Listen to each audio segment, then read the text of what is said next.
అందరికీ నమస్కారం. గౌరవనీయులు మన జహీరాబాద్ శాసనసభ్యులు పెద్దలు మాణిక్రావు గారికి, మాణిక్రావు గారు మీకు పూర్తిగా ధైర్యంగా నిలబడ్డాడు. మీరు సంగారెడ్డి పోతే సంగారెడ్డి వచ్చిండు, జహీరాబాద్ వస్తే మీ వెంట వచ్చిండు, ఇక్కడికి మీ వెంట వచ్చిండు. మీకు పూర్తిగా ధైర్యంగా నిలబడి మీకు అండగా ఉన్నటువంటి మీ ఎమ్మెల్యే గౌరవనీయులు మాణిక్రావు గారు, సంగారెడ్డి శాసనసభ్యులు బీఆర్ఎస్ పార్టీ జిల్లా అధ్యక్షులు గౌరవనీయులు చింతా ప్రభాకర్ అన్న గారు, మన నారాయణఖేడ్ మాజీ ఎమ్మెల్యే భూపాల్ రెడ్డి అన్న గారు, మన ఎమ్మెల్సీ ఉమ్మడి మెదక్ జిల్లా ఎమ్మెల్సీ గౌరవనీయులు డాక్టర్ యాదవ్ రెడ్డి గారు, అదేవిధంగా మాజీ ఎమ్మెల్యే మిత్రులు క్రాంతి కుమార్ గారు, మన ఉమ్మడి మెదక్ జిల్లా డీసీఎంఎస్ చైర్మన్ శివకుమార్ అన్న గారు, మన అందరికీ సుపరిచితులు పెద్దలు ఉద్యమకారులు దేవి ప్రసాద్ అన్న గారు, అదేవిధంగా సీనియర్ నాయకులు నారారెడ్డి గారు, మరి స్థానిక నాయకులు భాస్కర్ గారు, రవీందర్ గారు, నరసింహారెడ్డి గారు, మా వీరారెడ్డి అన్న గారు, మాజీ సర్పంచ్ రవి గారు, అదేవిధంగా మాజీ సర్పంచ్ మారుతి గారు, మాణిక్యమన్న గారు, హకీం గారు, రాజేంద్రన్న గారు, భిక్షపతి గారు, ఇంకా మరి చాలా మంది ఉన్నారు. నేను పేర్లు తీసుకోకపోతే తప్పు పట్టుకోవద్దు. పటాన్ చెరువు నుంచి వచ్చిన సీనియర్ నాయకులు, సంగారెడ్డి నుంచి వచ్చిన నాయకులు, నారాయణఖేడ్ జహీరాబాద్ నుంచి వచ్చిన నాయకులు, అన్ని మండలాల జహీరాబాద్ నాయకులకు, ముఖ్యంగా మా డప్పూర్, మాల్గి, వడ్డీ గ్రామ రైతు సోదర సోదరీమణులకు, గ్రామ ప్రజలకు, పత్రికా విలేకరులకు అందరికీ పేరు పేరున నమస్కారం తెలియజేస్తా ఉన్నా. ఈ రేవంత్ రెడ్డి పాలన పిచ్చోడి చేతిలో రాయి లెక్క అయిపోయింది. పిచ్చోడి చేతిలో రాయి లెక్క అయిపోయింది. ఎటు విసురుతాడో తెలియదుగా. ఆ రాయి ఎవరి మీద పడుతుందో ఎటు విసురుతాడో తెలియకుండా అయిపోయింది రేవంత్ రెడ్డి పాలన. ఆనాడు కేసీఆర్ గారు హైదరాబాద్ కు దగ్గరగా కాలుష్యం లేకుండా జీరో ఎఫ్లుయెన్స్తో అక్కడ ఫార్మాసిటీ పెట్టడానికి 15,000 ఎకరాల జాగా తయారు చేసి పెట్టిండు. ఆడ పెట్టబోయే ఫార్మాసిటీ దానికి అన్ని అనుమతులు వచ్చినాయి. ఎన్విరాన్మెంట్ క్లియరెన్స్ ఢిల్లీకి వచ్చింది, అటవీ అనుమతులు వచ్చినాయి, దానికి భూసేకరణ అయిపోయింది, రోడ్లు వేసిండ్రు, మొత్తం తయారున్నది, వంట వండి పెట్టిండ్రు, వడ్డిచ్చుడే ఉన్నదాడ. కానీ రేవంత్ రెడ్డి గారు ఏం చేస్తుండంటే ఇప్పుడు అక్కడ రియల్ ఎస్టేట్ బేరం చేస్తారట, బ్రోకర్ అవుతారట, రియల్ ఎస్టేట్ బ్రోకర్ అవుతాడట రేవంత్ రెడ్డి. ఈయన రియల్ ఎస్టేట్ బేరం చేస్తాడట, ప్లాట్లు అమ్ముతాడట. ముఖ్యమంత్రి బేరం చేస్తాడా, ప్రజల్ని చూసుకుంటాడా? నువ్వేమైనా రియల్ ఎస్టేట్ బ్రోకర్వా, ఈ రాష్ట్రానికి ముఖ్యమంత్రివా నువ్వు? అక్కడ ఏమంటాడు, ఫోర్త్ సిటీ కట్టారట, ఫోర్త్ సిటీ అని ఊదర కొడుతుండు. మొన్న హైకోర్టు అడిగింది, ఏమయ్యా ఫార్మాసిటీ ఉన్నట్టా లేనట్టా అని హైకోర్టు అడిగింది. ఆడ మళ్ళీ ఏమైనా కింది మీద అవుతుందేమో అని ఉన్నట్టే అని హైకోర్టు కాగితం రాసిచ్చిండు. కానీ ఎన్ని ఎకరాల్లో ఉన్నట్టో చెప్తలేడు. ఆయన ఉపాయం ఏంది, ఆడేదో చిన్నగా 3-4 వేల ఎకరాలల్లో ఫార్మాసిటీ పెట్టి మిగతా 10,000 ఎకరాలల్లో రియల్ ఎస్టేట్ బేరం చేస్తాడట, ప్లాట్లు కొట్టి అమ్ముతాడట. ఆయన మనుషులకు, ఆయన అనుయాయులకు ఆ 10,000 ఎకరాలు కట్టబెట్టి ఆ దాన్ని తెచ్చి మన ఊరి మీద ఎత్తుండు. ఇప్పుడు మన నేల్కల్ మండలం మీద ఎత్తుండు, ఆడపోయి కొడంగల్లో వేస్తున్నాడు. నేను అంటున్నా, ఎందుకు ఈ రైతుల ఉసురు పోసుకుంటున్నావు? నేను ఇప్పుడే పొలాలకు పోయి చూసి వచ్చిన. ఆ లక్ష్మిది ఇంకెవరిదో కొంతమంది పొలాలు చూసిన, శరణమ్మది, లక్ష్మిది, లలితమ్మది, పోయాడు తిరిగి చూసిన. ఎంత మంచి పంట, బంగారమూల పుదీనా ఉన్నది. పత్తికైతే ఒక్కొక్క చెట్టుకు 30-40 కాయలు ఉన్నాయి. కంది చూస్తే బ్రహ్మాండంగా కంది పెరిగింది. ఏ పంట చూసినా బంగారమూలు ఉన్నది. శరణమ్మ మాట్లాడి 2 ఎకరాల భూమి ఉన్నది, ఏడాదికి 2-3 లక్షలు సంపాదిస్తాము అన్నది. ఏడాదికి 2-3 లక్షలు సంపాదించే భూమిని ఈయన కంపెనీలు పెట్టారట. ఏమైనా పొరంబోకు భూములు లేవా? పనికిరాని భూములు లేవా? పంట పండని భూములు లేవా? ఇంత బంగారమో పంట పండేటువంటి ఈ భూముల మీద ఎందుకు పడ్డవు అని నేను అడుగుతా ఉన్నా. పోయి పెట్టు ఫార్మాసిటీ. ఆడ ఉంది కదా ఆల్రెడీ 15,000 ఎకరాల భూసేకరణ చేసింది. ఆ రోజేమో భూములు వాపసు ఇస్తాను, భూములు వాపసు అన్నయ్యి లేదు, అనుమతి వచ్చింది, అక్కడనే ఫార్మాసిటీ అన్నబెట్టు. మా వాళ్ళ మీద ఎందుకు పడ్డావు? ఇప్పుడు ఏమైంది? పిచ్చోళ్ళ చేత రాయి లెక్క రాయి మన మీద పడ్డది. ఆ భూములనేమో రియల్ ఎస్టేట్ బేరం చేస్తారట, మన ఊరు భూములు గుంజుకొని ఇక్కడ కంపెనీలు పెట్టారట. అంటే నిన్ను ముఖ్యమంత్రి చేసింది రియల్ ఎస్టేట్ బేరం చేయడానికా, రైతుల్ని కాపాడడానికా? నువ్వు దేనికోసమైనావు ముఖ్యమంత్రిగా? ఈ రైతుల ఉసురు పోసుకుంటావు. ఆడ పొదుగాలు వేస్తే మూసీ సుందరీకరణ అని పెట్టిండు. మూసీ సుందరీకరణ, మూసీ సుందరీకరణ అంటుండు. ఆడనేమో ఇల్లు గులగొట్టే పని పెట్టిండు. ఏదో మూసీని ఉద్ధరిస్తా అని ఆడ ఇల్లు గులగొట్టే పనేమో మూసీలో పెట్టిండు. ఈడ మన ఊర్లోనేమో భూములు కొల్లగొట్టే పని ఈడ పెట్టిండు. ఏందా ఇందిరమ్మ పాలన అంటే? ఇందిరమ్మ పాలన అంటే పేదోళ్ల ఇండ్లు కూలగొట్టుడు, పేదోళ్ల భూములు కొల్లగొట్టుడేనా అని నేను అడుగుతా ఉన్నా రేవంత్ రెడ్డిని. ఇదేంది నువ్వు ఇందిరమ్మ రాజ్యం, ఇందిరమ్మ రాజ్యం అంటే ఏంది? ఇందిరమ్మ రాజ్యం ఇందిరమ్మ ఇచ్చిన భూములు నువ్వు కొల్లగొట్టి కంపెనీలకు అమ్ముకుంటావు.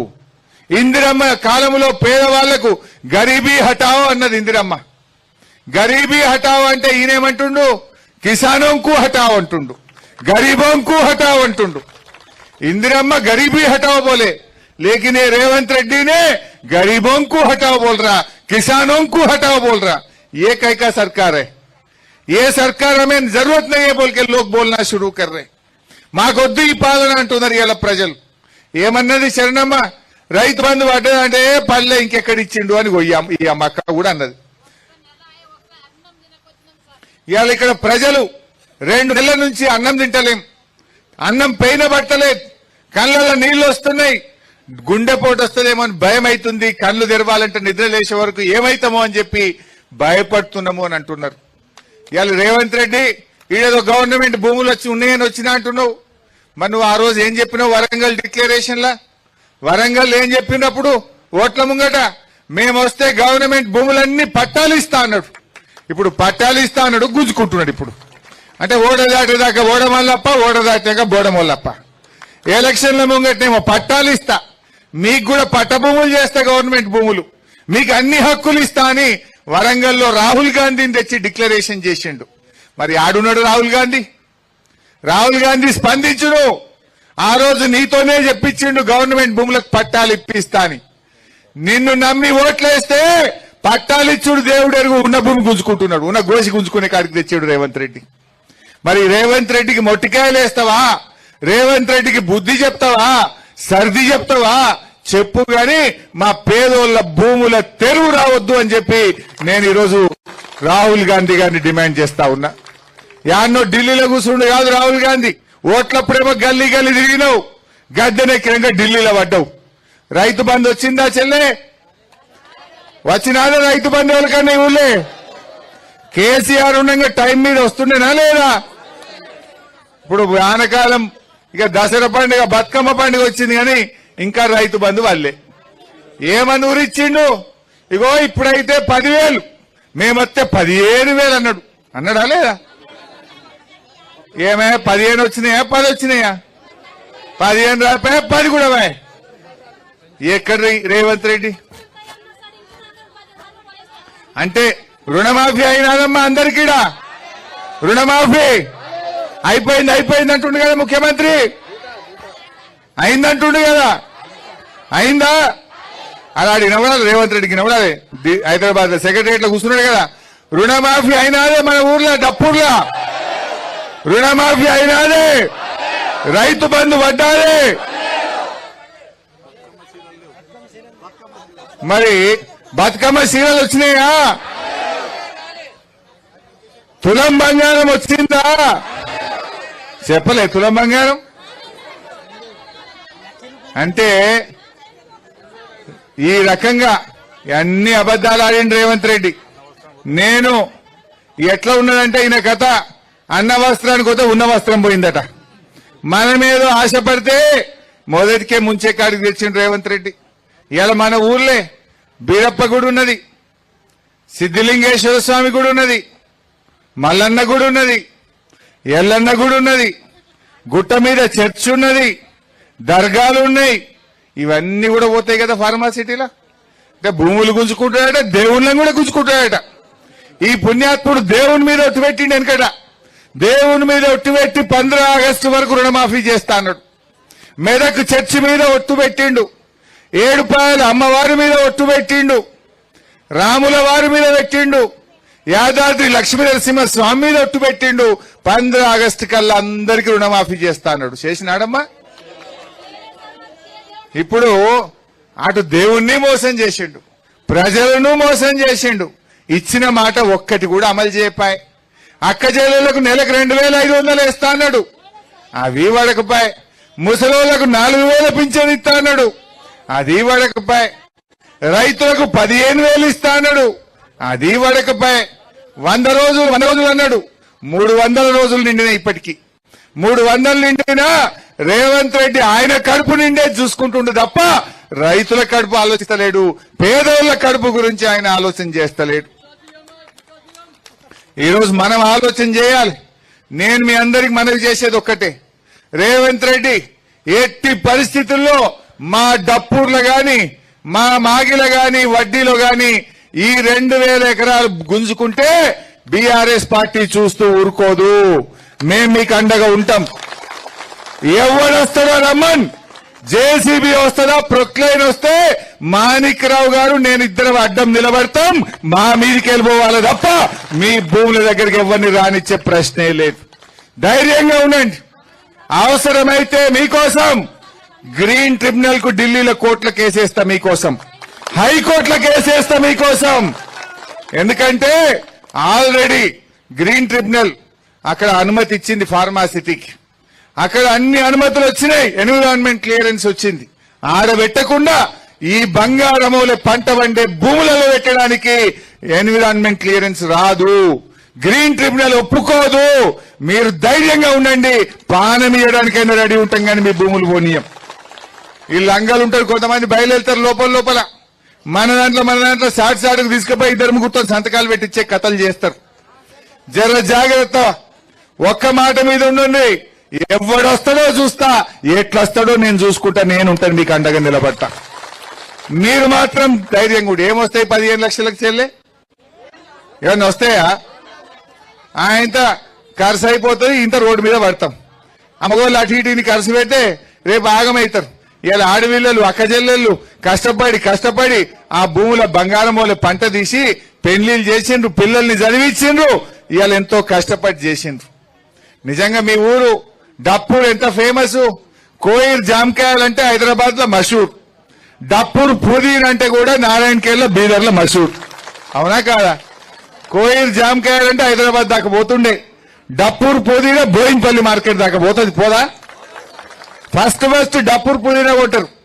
బోయిన్పల్లి మార్కెట్ లో చాలా పుదీనాలు వస్తాయి.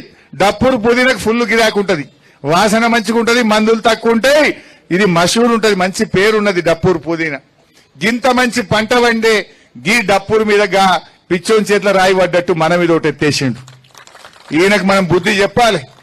మీరేం భయపడకండి, మేముంటాం.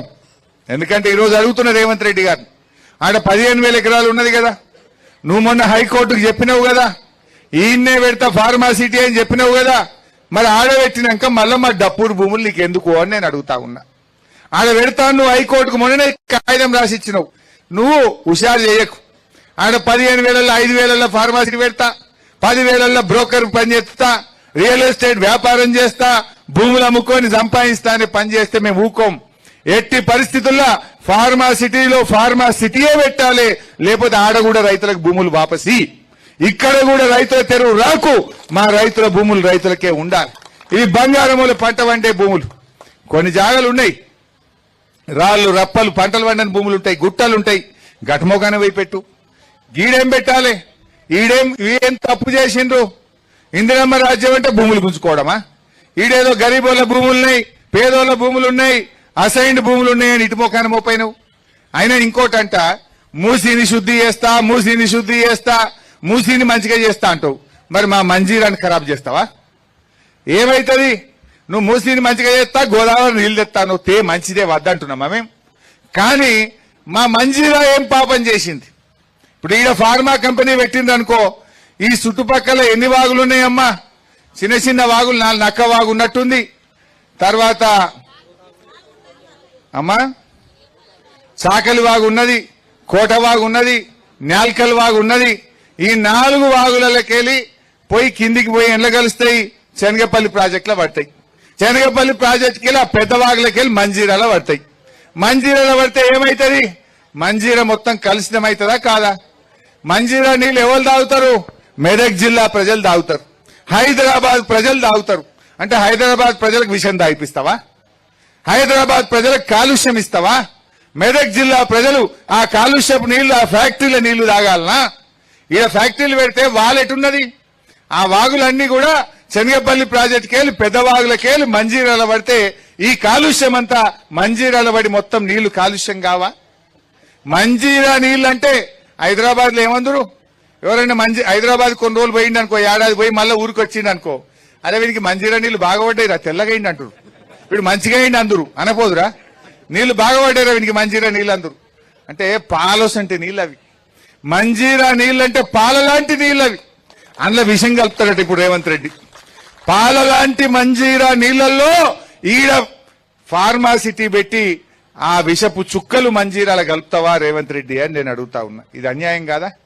ఒకవైపు ఏమో మూసీ శుద్ధి చేస్తా అంటావు, మూసీలో గోదావరి నీళ్లు కలుపుతా అంటావు, కలుపు. కానీ మరి మా మంజీరా ఏం పాపం చేసింది?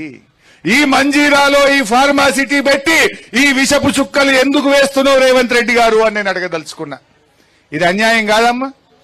అందువల్ల ఎట్టి పరిస్థితుల్లో అవసరమైతే మీరంతా పేదవాళ్ళు, మీకోసం బీఆర్ఎస్ పార్టీ హైకోర్టుకు పోతుంది, ఢిల్లీలో గ్రీన్ ట్రిబ్యునల్లో కేసేస్తుంది, మీ భూములు కాపాడుతుంది. మీరు ధైర్యంగా ఉండండి అని మనవి చేస్తా ఉన్నా. నేను ఇందాక చెప్పినట్టు కొందరు దొంగలు వచ్చి చీకట్ల సంతకాలు పెట్టించుకుంటారు, ఆశ చూపిస్తారు. దయచేసి మోసపోకండి. భూమి పోతే భూమి రాదు. ఈ బంగారం లాంటి భూములలో కాదు ఫ్యాక్టరీలు పెట్టాల్సింది. రాళ్ళు రప్పలు గుట్టల పొన్న పెట్టుకోగాని ఈ బంగారం వసంటి భూములలో పెట్టొద్దని చెప్పి నేను మనవి చేస్తా ఉన్నా. అందువల్ల మీరు మంచిగా ఉండండి. తప్పకుండా మేము మీకోసం కొట్లాడతాం, మీకోసం మీ భూములు కాపాడతాం. అంత ఇబ్బంది వస్తే నేను మాణిక్యరావు వచ్చి మీ ఊళ్ళోనే రూమ్ చూపించి ఈయనే పండుకుంటాం, ఆ జేసీబీలకు అడ్డం నిలబెడతాం. ఎవరు వస్తాడో రమ్మని. మేమందరం మా చింత ప్రభాకర్ ఎమ్మెల్యే, మా క్రాంతి గారు ఓఎస్సీ కాలనీలో ఒకలం, బీసీ కాలనీలో ఒకలం, మనిషికో దిక్కు పంటాం. ఏ మిషన్ వస్తుందో రమ్మని అడ్డం మేం పండుకొని మిమ్మల్ని భూములు కాపాడతాం. ఎవడు వస్తాడో ఎట్లా వస్తాడో రమ్మని, వాళ్ళ సంగతి మేము చూసుకుంటాం. మీరు భయపడాల్సిన అవసరం లేదు. ధైర్యంగా ఉండండి. పేదల బతుకులు, ఇందిరమ్మ రాజ్యం అంటే పేదల బతుకుడు కూల్చుడు కాదు, పేదల బతుకులు నిలబెట్టుడు. డూప్లికేట్ ఇది ఇందిరమ్మ రాజ్యం వచ్చింది, డూప్లికేట్ ఇందిరమ్మ రాజ్యం ఇది. ఈ రేవంత్ రెడ్డి అందులో జొర్రిండి నడిమిట్లా ముఖ్యమంత్రి కావాలని అన్ని పార్టీలు తిరిగిండిన. ఆ ఏబీవీపీలోకి వెళ్ళి టీఆర్ఎస్ లో వచ్చిండు, టీఆర్ఎస్ లోకి వెళ్ళి తెలుగుదేశంలో దుంకిండు, తెలుగుదేశంలోకి వెళ్ళి కాంగ్రెస్ లో దుంకిండు. ఎన్నన్నా దుంకుతాడు, ఎన్ని అబద్దాలన్నా ఆడతాడు. ఇలా మనకు అర్థమైతలేదా చెల్లె? గా ముసలికి ఇచ్చే పింఛనన్న టైంకి వస్తుంది. ఆ మునుపటి లెక్క కేసీఆర్ ఇచ్చే 2000 కూడా చక్కగా వస్తలేదు. మధ్యలో 2 నెలలు ఎగ్గొట్టిండు, మధ్యలో 2 నెలలు పింఛన్ ఎగ్గొట్టిండు. అవి కూడా చక్కగా వస్తలేవు పింఛన్లు. 4000 నమ్మిచ్చిండు, ఇచ్చే 2000 కూడా చక్కగా ఇస్తలేడు. ఇస్తుండా? కేసీఆర్ ఉంటే ఈ పార్టీకి రైతు బంధు పడకపోవునా? మీకు పడినా పడకపోవునా? ఫోన్ టింగ్ను మోగుతుండే పడి పైసలు పడి, ఇంత దేనికన్నా ఖర్చులకు వనకొస్తుండే కదా బాయికాడ. ఇవాళ అవి కూడా రాకుండా అయిపోయినాయి. రుణమాఫీ అన్నాడు, అది సగం మందికి కూడా కాలే, చారణ మందికి అయింది, 12 మందికి కాలే. అన్ని ఉత్తమ ముచ్చట్లే. అయినా ఇవాళ మనం ఇక్కడికి వచ్చింది మీ భూములు కాపాడడానికి. మీ భూములు తప్పకుండా మేము కాపాడతాం. మొన్న కూడా మీరందరూ హైదరాబాద్కు నా దగ్గరికి వస్తామని అన్నారని మాణిక్యరావు సాబ్ చెప్పిండు నాకు. నేనన్నా పాపం అంత దూరం వాళ్ళందరూ వచ్చుడు ఎందుకు, నేనే వాళ్ళ దగ్గరికి వస్తా మాణిక్యరావు సాబ్ అని చెప్పినా, అందుకోసమే ఈరోజు మీ దగ్గరికి రావడం జరిగింది. ఇవాళ 80 ఎకరాల చెరువు ఉన్నది మన ఊర్లో. నేను మీ ఊరికి మీకు యాదుకుందో లేదో 2 పనులు చేసిన. మీ చెరువుకు నేనే వచ్చి ఆ రోజు కొబ్బరికాయ కొట్టి మిషన్ కాకతీయలో మీ చెరువు మంచిగా చేపించిన. ఒకసారి నేను వచ్చినప్పుడు మీ ఊరోళ్ళు మాకు సబ్ స్టేషన్ కావాలి సార్, కరెంటు సరిగా వస్తలేదు అంటే మీ ఊరికి సబ్ స్టేషన్ కూడా మన బీఆర్ఎస్ పార్టీ శాంక్షన్ చేసింది, నేనే శాంక్షన్ చేసిన. ఆ సబ్ స్టేషన్ వచ్చినాక కరెంటు మంచిగా కాలే మీ ఊరికి. మరి ఇటు భూములన్నీ గుంజుకుంటే సబ్ స్టేషన్ ఉండేం ఫాయిదా అవుతుంది, చెరువు ఉండేం ఫాయిదా అవుతుంది. బీఆర్ఎస్ పార్టీ ఏమో రైతులు బతకాలని చెరువు మంచిగా చేసింది, సబ్ స్టేషన్ పెట్టించింది. కాంగ్రెస్ వాడు వచ్చి భూములు గుంజుకుంటా అంటుండ్రు. గుంట నక్కోలు వచ్చిండ్రు కొడుకులు. అయినా ధైర్యంగా ఉండండి. పోవు ఎట్లా పోతాయి? పోనిస్తామా మేము? ఎట్టి పరిస్థితుల్లో ఒక్క గుంట కూడా ఇక్కడ ముట్టనిచ్చే ప్రశ్నే లేదు. మీరు ధైర్యంగా ఉండండి. ఇప్పుడు ఫ్యాక్టరీ వస్తే ఏమైతుంది?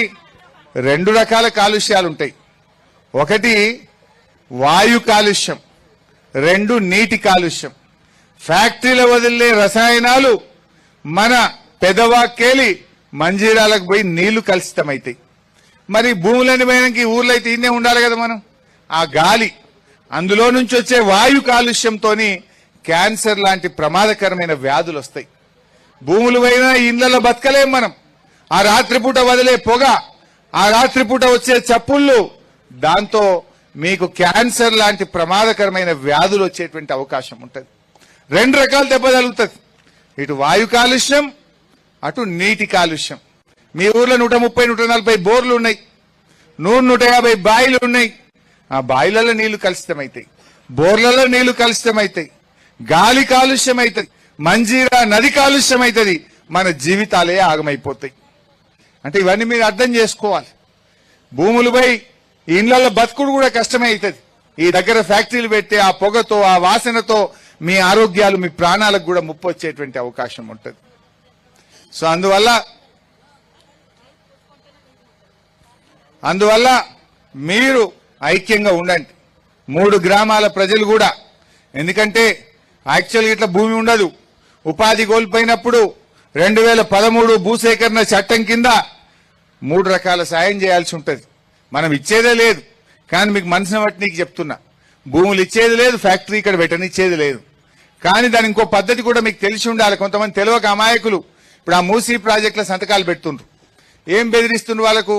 ఆయనతో డబుల్ బెడ్రూమ్ పోతుంది రా భయ్, జల్దీ సంతకం పెట్టని బెదిరిస్తే కొంతమంది చదువుకోనోళ్ళో తెలియనోళ్ళో సంతకాలు పెట్టిండాడు. మూసీల సంతకాలు పెడితే మీకు 25,000 బంపర్ ప్రైస్, ఇల్లు ఇస్తాం, 25,000 ఇస్తాం, పోని అని కొడుతున్నాడు. వాస్తవానికి 2013 భూసేకరణ చట్టం ఏం చెప్తుందంటే, మనం ఇయ్యం, మీ గురించి చెప్తలేను కానీ మీకు తెలిసి ఉండాలని చెప్తున్నా. 2013 భూసేకరణ చట్టం ఏం చెప్తుందంటే, ఎక్కడైనా భూసేకరణ జరిగితే అక్కడున్న భూమికి 3 అంతల విలువ కట్టి ఇవ్వాలి. 1. 2, ఇంట్లో ఉన్న వాళ్లకు 18 ఏళ్లు నిండిన ప్రతి ఒక్కరికి పని కోల్పోతారు కనుక మనిషికి 5 లక్షల రూపాయల డబ్బు ఇవ్వాలి. ఇంట్లో తల్లిదండ్రి 2 కొడుకులున్నారనుకో, 2 కొడుకులకు 5 ఇవ్వాలి, తల్లిదండ్రికి 5 ఇవ్వాలి. 18 ఏళ్లు నిండిన బిడ్డ ఉంటే బిడ్డకు కూడా 5 లక్షలు ఇవ్వాలి. 2. 3వది, అన్ని వసతులతో కూడిన డబుల్ బెడ్రూమ్ ఇల్లు కూడా కట్టియాలి. ఇల్లు కట్టియాలి. ఇంట్లో ఆడపిల్ల మగపిల్ల తల్లిదండ్రికి మనిషికి 5 లక్షలు ఇవ్వాలి. ఉన్న భూమికి 3 అంతల డబ్బు కట్టియాలి. ఇది చట్టం ఉంటుంది. యాక్చువల్గా కొంతమంది తెలిస్తే ఒక రాత్రి ఆయన ఎవరన్నా ప్రలోభాలకు గురి చేస్తే 15 లక్షలకు సంతకం పెట్టింది అనుకో, ఆగమాగం అవుతుంది. ఎట్టి పరిస్థితుల్లో ఇంకోటి కూడా ఏముంటది, ఫార్మాసిటీ అయినా కంపెనీలు అయినా ఎక్కడ పెట్టాలి? పొరంబోకు భూములల్లా, పంట వండని భూములల్లా, రాళ్లల్ల రప్పలల్లా, గుట్టలల్లా, ఎక్కడ ఏ వసతి లేని కాడ పెట్టాలి. మీ దగ్గర బంగారముల బాయి నిండా నీళ్లున్నాయి, దంగదు. మోటార్ పెడితే నీ బాయి దంగది, నీ బోరు దంగది. 3 పంటలు పక్కా పండేటువంటి భూములు ఇవి. ఇటువంటి చోట ఫ్యాక్టరీలు పెట్టరు. పెట్టినా కేంద్రంలో ఎన్విరాన్మెంట్ క్లియరెన్స్ రాదు, కోర్టులు ఒప్పుకోవు, గ్రీన్ ట్రిబ్యునల్ ఒప్పుకోదు. అవి న్యాయం అనేది, ధర్మం అనేది ఉంటది. అయితే మీరు పేదవాళ్ళు, చదువుకోని వాళ్ళు, రాష్ట్ర సరిహద్దుల్లో ఉన్న వాళ్ళు కనుక మేం మీకు అండగా నిలబడతాం. మీ తరఫున ఏ కోర్టులో కొట్లాడాలన్నా, ఎక్కడ కొట్లాడాలన్నా మేం కొట్లాడి ఈ రేవంత్ రెడ్డి మెడలు వంచి మీ భూములు కాపాడతామని చెప్పి కూడా మనం చేస్తా ఉన్నాం. ఇంకోటి ఏంటంటే, మీరు మంచిగా సంధాయించుకోవాల్సింది, ఆల్రెడీ ఆడ 15,000 ఎకరాల భూమి తీసి పెట్టున్నది ఫార్మాసిటీకి. దానికి అన్ని అనుమతులు వచ్చినాయి. గ్రీన్ ట్రిబ్యునల్ అంటే పర్యావరణ అనుమతి వచ్చింది. అక్కడ 0 ఎఫ్లుయెంట్ ప్లాంట్స్ పెట్టిండ్రు, రోడ్లు వేసిండ్రు, అన్ని ఇట్లా వంట వండి తయారున్నది, వడ్డిచ్చుడే ఉన్నది. గాడ పెట్టుకోక గీడికొచ్చుడు ఎందుకు? ఆడంతా తయారున్నది కదా. మరి ఆడంతా తయారున్నది కేసీఆర్ తయారు చేసి పెట్టిందేమో దాన్ని అమ్ముకదొప్పుతా, ప్లాట్లు చేసి అమ్ముకుంటా, దాన్ని రియల్ ఎస్టేట్ బేరం చేసుకుంటా, ఇప్పుడు డప్పూర్ను ముంచుతా అంటే ఎట్లా? ఇదెక్కడి న్యాయం? ఆలోచన చేయండి. అందువల్ల ఇవన్నీ మీకు అర్థమైతే ఏమైందంటే మీరు కూడా ఎవరైనా వచ్చినా గట్టిగా మాట్లాడడానికి ఉంటుంది. ఇటువంటివి పెట్టినప్పుడు గ్రామ సభ పెట్టాలి. గ్రామ సభ పెట్టి గ్రామ ప్రజలందరూ ఒప్పుకుంటేనే పెట్టాలి. నువ్వు గ్రామ సభ పెట్టవు, ప్రజల అభిప్రాయం తీసుకోవు, ప్రజా అభిప్రాయ సేకరణ జరగదు, ఆయనతో నోటీస్ ఇస్తావు, వచ్చి జల్దీ అని నువ్వు బెదిరిస్తావా? ఇదేం పరిస్థితి? అందువల్ల మీరెవ్వరు ధైర్యాన్ని కోల్పోకండి. దయచేసి మంచిగా అన్నం తినండి. మీరు ఆయనతో టెన్షన్ పడి నిన్ననే మూసీ ప్రాజెక్టులో ఒకరు చనిపోయింది అన్యాయంగా. ఈ హైడ్రా అని పెట్టి ఆ కులగొట్టుడు పెడితే రేవంత్ రెడ్డి ఇప్పటికి 4 ప్రాణాలు తీసిండు. ఈ కులగొట్టుడు మీద 4, ఒక ఆమె ఉరేసుకొని చచ్చిపోయింది, ఇంకొక ఆమె విషం జాగి చచ్చిపోయింది, 2-3 గుండె ఆగి చచ్చిపోయింది. నేనెందుకు చెప్తున్నా అంటే మీ భూములు ఓనియం, మేము అడ్డం ఉంటాం తల్లి. వాడేమన్నా మిషన్ తెస్తాడా, ప్రొక్లైన్ తెస్తే దానికి అడ్డం నేను నిలబట్ట. మా మీదికెళ్ళి రావాలి మిషన్, మీ మీదికి రావాలంటే మా మీద ఎక్కినాకనే మిషన్ మీ పొలాలకు రావాలి. మేము నిలబట్టా కదా, మీరు భయపడాల్సిన అవసరం లేదు. అందుకే నేను ఎందుకంటున్నా అంటే అనవసరంగా ఏదైనా టెన్షన్ పడి వాళ్ళని పానం మీద తెచ్చుకోకుండ్రి, ధైర్యంగా ఉండుండ్రి, బతుకుండి కొట్లాడాలి, ధైర్యంతో కొట్లాడాలి తప్ప పానం తీసుకోవద్దు, ఆగమాగం కావద్దు. మేమందరం ఉన్నాం కదా మీకు, మీరెందుకు ధైర్యం కోల్పోతారు? అస్సలు ధైర్యం కోల్పోవద్దు. మొత్తం బీఆర్ఎస్ పార్టీ మీకు అండదండగా ఉంటది. మీరు ధైర్యంగా ఉండాల్సినటువంటి అవసరం ఉందని చెప్పి మనం చేస్తా ఉన్నాం. అసెంబ్లీలో కూడా మాట్లాడతాం. రేపో మాపో ఎప్పుడు అసెంబ్లీ పెట్టినా మీ డప్పూర్ గురించి నేను అసెంబ్లీలో గట్టిగా బల్ల గుద్ది ఈ ప్రభుత్వాన్ని నిలదీస్తా. మీకోసం నేను కొట్లాడతా అసెంబ్లీలో అని కూడా చెప్తా ఉన్నా. అసెంబ్లీలో మాట్లాడతాం, హైకోర్టుకు పోతాం, గ్రీన్ ట్రిబ్యునల్కి పోతాం, ముఖ్యమంత్రి దగ్గరికి పోతాం. అవసరమైతే మిమ్మల్ని మాత్రం కాపాడతాం. ఎవడన్నా ఏదైనా వచ్చిండనుకో, మా మాణిక్రావు సాబ్కో మీ సర్పంచ్ సాబ్కో ఒక్క ఫోన్ కొడితే 2 గంటలు మీ ఊరికి వచ్చేస్తాం. మేము 2 గంటలు మీ ఊరికి వస్తాం. హైదరాబాద్కి వెళ్ళి ఇప్పుడు ఎంత 1.5-2 గంటలు వచ్చినాయి. ఇలా 2 గంటల మీ ఊరికి వస్తాం, మిమ్మల్ని కాపాడుకునేటువంటి ప్రయత్నం చేస్తాం. మీరు అస్సలు భయపడకండి, ధైర్యంగా ఉండండి. ధైర్యం మాత్రం కోల్పోవద్దు. ఎవ్వరు ధైర్యం ఏడవద్దు, ధైర్యం కోల్పోవద్దు. కొట్లాడదాం. కొట్లాడి పోరాడితే పోయేదేమి లేదు, బానిస సంఖ్యలు తప్ప అన్నారు. అంతే తప్ప మనం పోరాడితే మనకు పోయేదేం లేదు. మన భూములు మనకు దక్కుతాయి. తాతలు తండ్రుల నుంచి మీకు ఒక వారసత్వంగా వచ్చింది. మీరు మీ పిల్లలకి ఇవ్వాలని మీరు కలగంటున్నారు. మీ తాత తండ్రికి ఇచ్చిండు, తండ్రి మీకు ఇచ్చిండు, మీరు మీ పిల్లలకి ఇవ్వాలి తప్ప ఈ భూమిని గద్దల్లాగా ఈ రేవంత్ రెడ్డి తన్నుకపోతే ఊరుకోవడం అని మనందరం కూడా గట్టిగా చెప్పాల్సినటువంటి అవసరం ఉంది. నేను ఈ 3 గ్రామాల ప్రజలకు ముఖ్యంగా మనవి చేస్తా ఉన్నా, ఎవ్వరు కూడా అధైర్యపడకండి, గట్టిగా ఉండండి. ఇప్పుడు డప్పూర్లో 1465 ఎకరాలు తీసుకుంటామంటున్నారట, మాల్గిలో 256 ఎకరాలు, వడ్డీలో 282 ఎకరాలు, మొత్తం కలిపి 2003 ఎకరాలు తీసుకుంటా అంటుండు. న్యాల్కలోలు కూడా వీరారెడ్డి సాబ్ నా ఊరు పోతలేదని గిట్ట అనుకున్నావు నువ్వు. దీని ఎఫెక్ట్ నీ ఊరు కూడా ఉంటది. మొత్తం న్యాల్కల్ మండలం మీద ఉంటది, మంజీరా మీద ఉంటది. ఈ గాలి సిరితే మీకు ఇసరదా గాలి? మీ ఊర్లలో మొత్తం మండలం అంతా ఇసురుతుంది గాలి.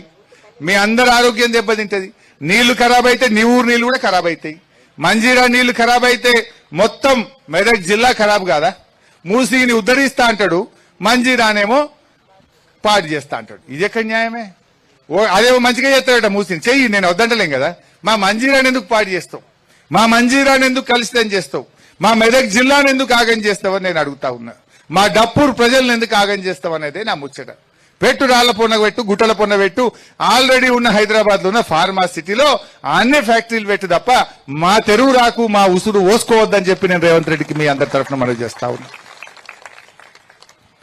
మీరు అస్సలు అధైర్యపడద్దు తల్లి. నేను మళ్ళీ ప్రాణం పోతే ప్రాణం రాదు, ధైర్యంగా ఉండుండ్రి. మేమున్నాం మీకు. ఎవరు ఏడవద్దు, కొట్లాడాలి. ఏడుస్తాం, మేము లేమా మీ అందరికీ? ఎంత దూరమైతే అంత దూరం కొట్లాడదాం. మీకేం ఖర్చులు కూడా మీ మీద ఏనియం, మీ ఊరిని కాపాడతాం. మీ ప్రేమ కావాలంతే మాకు. మీరు ఐక్యంగా ఉండండి చాలు మాకంతే. మీరు ధైర్యంగా ఉండండి చాలు మాకంతే. మీ మధ్య ఎవడో ఒకటి మెల్లగా పుల్లబెట్టిలకెళ్ళి ఇద్దరిద్దరిని ఇచ్చగొట్టాలని చూస్తారు. అది ఇచ్చిపోకుండా, అంటే విడిపోకుండా చూసుకోండి. ఐక్యంగా ఉంటే ఎవడు మన తెరువు రాలేడు, ఈ భూములు ముట్టలేడు. మీ భూములు మీకు కాపాడిస్తాం. వాస్తవానికి కేసీఆర్ గారు అయితే బసవేశ్వర సంగమేశ్వర ప్రాజెక్టు కట్టి ఆ గోదావరి నీళ్లను మీ భూముల్లోకి తెచ్చేందుకు కూడా ప్లాన్ చేసిండు. దాని పనులు సగమంతా అయినాయి. వీళ్ళు ఇప్పుడు ఆపేసిండ్రు ఆ బసవేశ్వర సంగమేశ్వరం. ఆ పనులు జరిగినాయి.